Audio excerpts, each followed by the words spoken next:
নিরাপত্তার বিষয় তো আমার নিরাপত্তার জন্য আমার আল্লাহ রাব্বুল আলামিন। তবে রাষ্ট্রীয় নিরাপত্তা এটা ওনারা বিবেচনা করবেন, যেহেতু এটা আমার মনে হয় এটা নির্বাচন কমিশন। আমি তো মনে করি বিগত দিনে যে কয়েকটি ঘটনা ঘটেছে তার পরিপ্রেক্ষিতে প্রশাসন তাদের বিবেক বুদ্ধি দিয়েই সেটা বিবেচনায় নেবেন। কারণ নির্বাচনের অভিজ্ঞতা কি জাতীয় নির্বাচনে কতটুকু ইমপ্যাক্ট? স্থানীয় নির্বাচন আর জাতীয় নির্বাচন কিন্তু একভাবে দেখলে হয় না।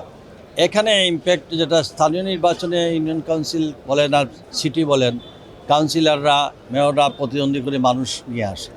এখানে আরেকটা বিষয় হচ্ছে খুব শুভ, আমি একটা জিনিস অবাক হলাম, বিগত 17 বছরে যে জাতীয় সংসদ নির্বাচনে যে সেন্টারগুলো ওনারা বেছে নিয়েছেন, দেখা গেছে যেসব এলাকায় ভোটার বেশি এবং আমাদের ফেভারে না, এদেরকে 5-7 কিলোমিটার দূরে তাদের ফেভারের মতো একটা সেন্টার দিয়েছেন, যাতে করে এই 5-7 কিলোমিটার 8 কিলোমিটার, এমনকি আমি দেখেছি আমার একটা সেন্টার যেটা জনতাতে, সেটা চারকাটা ইউনিয়নে একটা ওয়ার্ড পড়ছে পান্তাই, এখান থেকে যদি আমার ভোট কেন্দ্রে যেতে হয় তাহলে কানাইঘাট উপজেলা হইয়া সে যাইতে হয় ওইখানে।